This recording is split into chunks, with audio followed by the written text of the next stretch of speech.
Terima kasih kepada Ibu Sri Mulyati MPD selaku dosen pengampu mata kuliah Ilmu Pendidikan. Pada kesempatan kali ini, kelompok kami berkenan untuk menyajikan judul yang kami persiapkan, yaitu Landasan Konsep Pendidikan Karakter.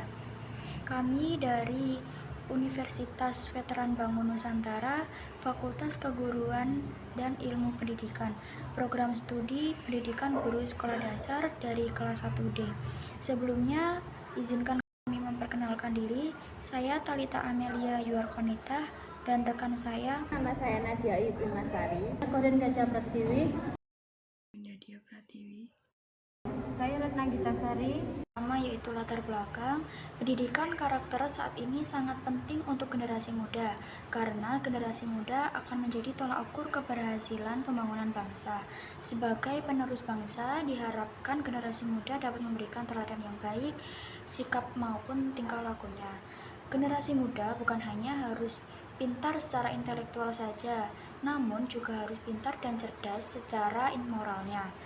Menurut Undang-Undang Nomor 20 Tahun 2003 tentang Sistem Pendidikan Nasional pada pasal 3 yang menyebutkan bahwa pendidikan nasional berfungsi mengembangkan kemampuan dan membentuk karakter serta peradaban bangsa yang bermartabat dalam rangka mencerdaskan kehidupan bangsa. Pendidikan nasional bertujuan untuk berkembangnya potensi secara didik agar menjadi manusia yang beriman dan bertakwa kepada Tuhan Yang Maha Esa, berakhlak mulia, sehat, rumusan masalah. Yang pertama ada pengertian dari pendidikan karakter. Yang kedua, nilai-nilai apa saja yang tercantum dalam pendidikan karakter menurut Kemendikbud. Yang ketiga, apa tujuan dan fungsi pendidikan karakter.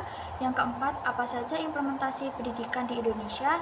Yang kelima, apa ruang lingkup dan komponen-komponen pendidikan karakter menurut Kemendiknas. Yang keenam, apa saja contoh penerapan pendidikan karakter.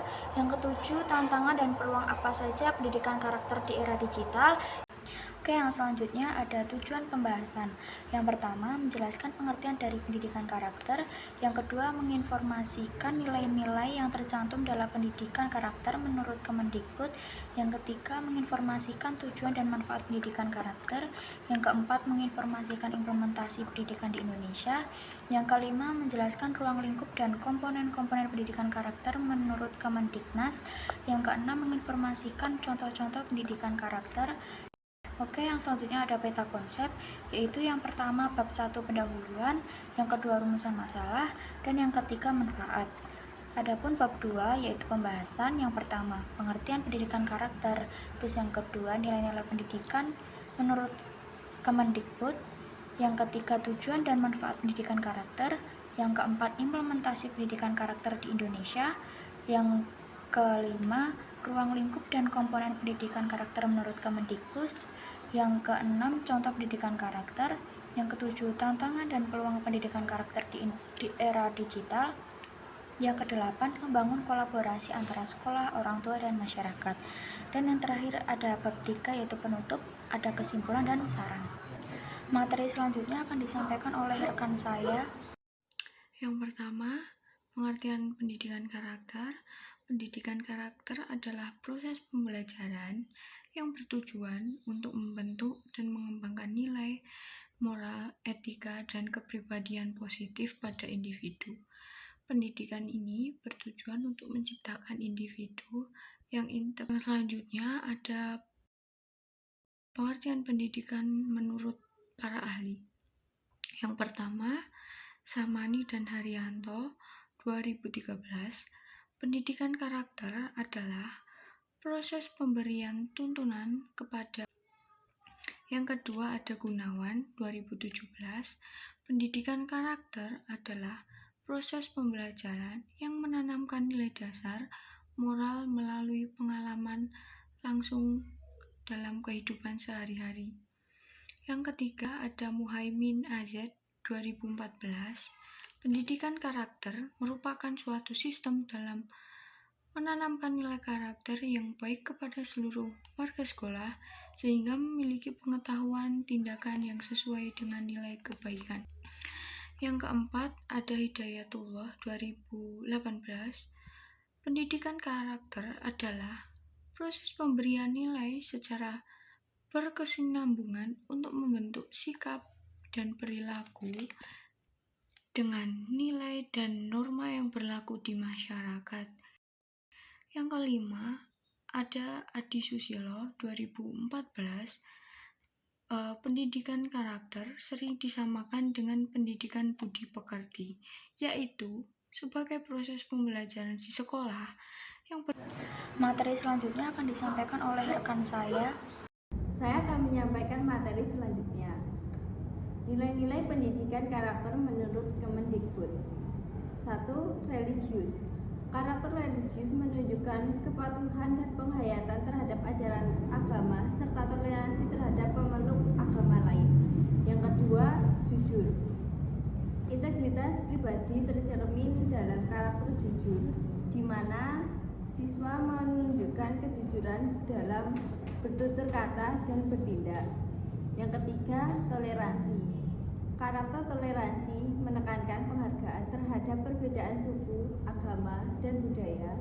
Toleransi membuka ruang untuk pemahaman yang lebih luas dan menerima perbedaan dengan penuh penghargaan.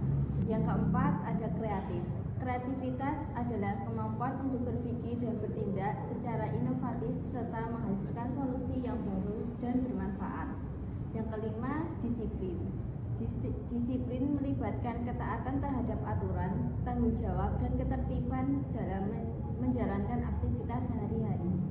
Dan yang keenam, ada mandiri. Karakter generasi alfa yang cenderung mandiri mencerminkan kepercayaan diri dalam mengambil inisiatif, mengelola tanggung jawab pribadi, dan mengatasi tantangan tanpa terlalu mengandalkan bantuan orang lain.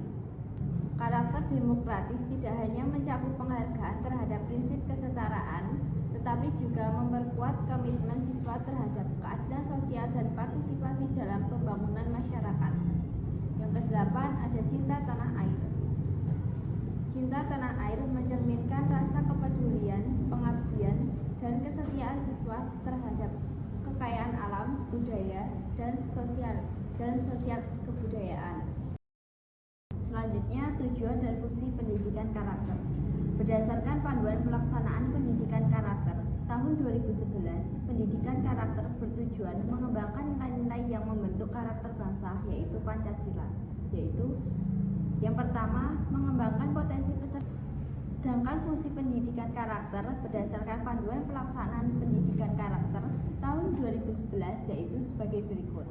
Yang pertama, membangun kehidupan kebangsaan yang multikultural, membangun peradaban bangsa yang cerdas, berbudaya luhur, dan mampu berkontribusi terhadap pengembangan kehidupan umat manusia, mengembangkan potensi dasar agar berhati baik. Yang ketiga, membangun sikap warga negara yang cinta damai, kreatif, mandiri, dan mampu hidup berdampingan dengan bangsa lain.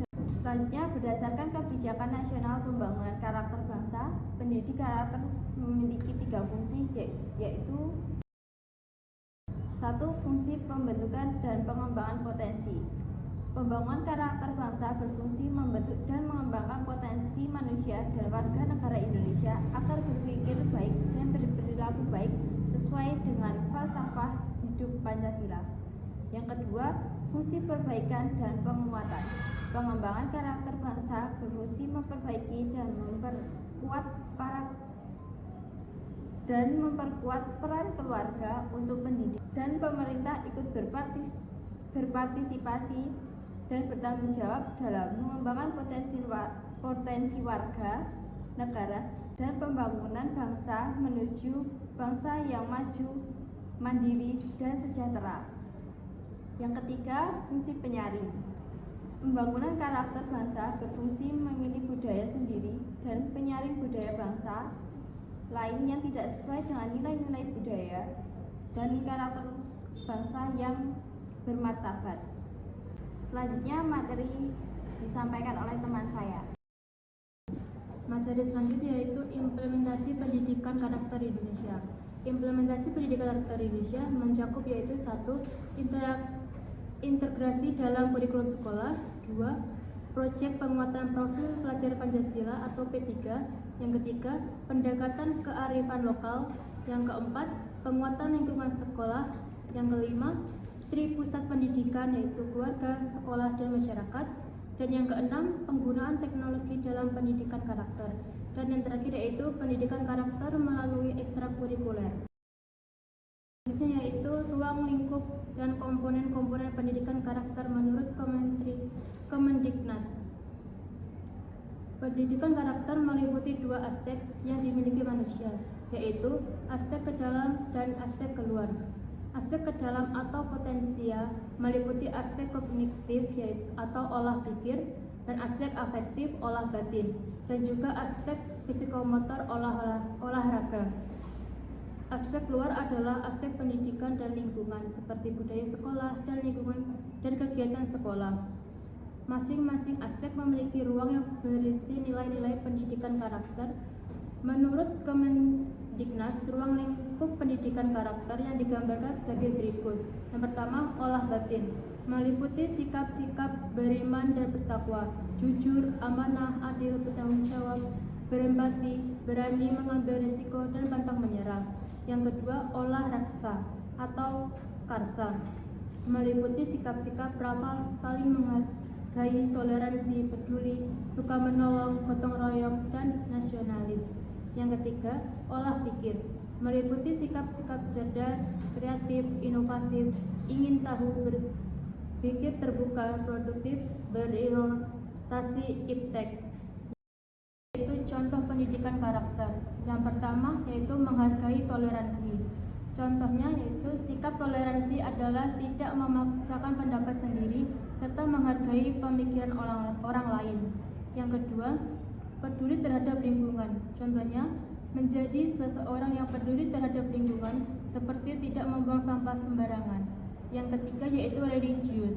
Religius mengacu pada ajaran agama yang dianut masing-masing siswa dan mengutamakan hidup rukun. Yang keempat yaitu jujur. Jujur adalah sikap yang perlu ditanamkan dalam diri siswa sejak dini.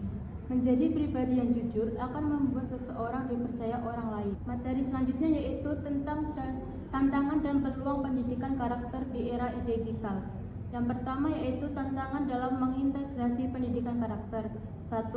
Pengaruh teknologi terhadap perilaku dan etika siswa. Teknologi membawa perubahan besar dalam perilaku dan etika siswa. Penggunaan media sosial, contohnya, bisa mempengaruhi cara siswa berinteraksi dan berpikir. Yang kedua yaitu keterbatasan waktu dan kurikulum dalam pendidikan karakter. Waktu yang terbatas dan kurikulum yang padat seringkali membuat pendidikan karakter terabaikan. Banyak sekolah yang fokus pada pencapaian akademis sehingga pelajaran nilai-nilai moral hanya secara sporadis atau tidak terstruktur. Yang selanjutnya itu peluang untuk meningkatkan pendidikan karakter dengan teknologi. Pertama, penggunaan teknologi untuk mengembangkan karakter. Untuk mendukung pendidikan karakter, dapat menggunakan aplikasi dan platform digital. Misalnya, game edukatif yang dirancang untuk mengajarkan empati, kerjasama, dan tanggung jawab. Yang kedua yaitu program ekstrakurikuler berbasis teknologi. Program ekstrakurikuler berbasis teknologi seperti klub, coding, atau proyek sosial online juga dapat menjadi sarana untuk mengembangkan karakter siswa. Materi selanjutnya akan disampaikan oleh teman saya. Untuk materi selanjutnya, saya akan menyampaikan tentang membangun kolaborasi antara sekolah, orang tua, dan masyarakat. Untuk sukses dalam pendidikan karakter, perlu adanya kolaborasi antara sekolah, orang tua, dan masyarakat. Teknologi bisa menjadi jembatan yang menghubungkan ketiga elemen tersebut. Sekolah dapat memanfaatkan platform komunikasi digital untuk melibatkan orang tua dalam proses pendidikan karakter anak-anak mereka. Selain itu, kemitraan dengan organisasi masyarakat yang bergerak di bidang pendidikan moral juga dapat memperkaya program yang ada di sekolah. Membangun kolaborasi antara sekolah, orang tua, dan juga masyarakat penting karena 1. Pentingnya peran orang tua dalam pendidikan karakter di rumah. Orang tua memiliki peran penting dalam memperkuat pendidikan karakter dari di rumah. Gitu. 1. Pentingnya peran orang tua dalam pendidikan karakter di rumah. Orang tua memiliki peran penting dalam memperkuat pendidikan karakter dari di rumah. Dengan bantuan teknologi, sekolah dapat memberikan panduan dan sumber daya kepada orang tua untuk pendidikan anak-anak mereka di rumah. Ini memastikan konsistensi dalam pendidikan karakter baik di sekolah maupun di rumah. Yang kedua, dukungan masyarakat dalam program pendidikan karakter. Masyarakat juga dapat berkontribusi dalam pendidikan karakter melalui program-program sosial yang melibatkan siswa. Misalnya, kerjasama dengan untuk mengajarkan nilai-nilai kemanusiaan dan tanggung jawab sosial kepada siswa. Selanjutnya ada kesimpulan, pendidikan berkarakter merupakan pendekatan yang sangat penting dalam membentuk individu yang tidak hanya cerdas secara intelektual, tetapi juga memiliki akhlak dan moral yang baik. Melalui pendidikan berkarakter, siswa tidak hanya diajarkan untuk menguasai pengetahuan, tetapi juga untuk mengembangkan sikap positif, nilai-nilai etika, dan kemampuan sosial yang mendukung kehidupan mereka dalam masyarakat. Pembentukan karakter ini mencakup pengembangan aspek seperti kejujuran, tanggung jawab, disiplin, kerjasama, dan rasa empati. Sekian presentasi dari kelompok kami. Apabila ada salah kata, mohon maaf yang sebesar-besarnya. Semoga video ini dapat membantu dan bermanfaat. Terima kasih. Wassalamualaikum warahmatullahi wabarakatuh.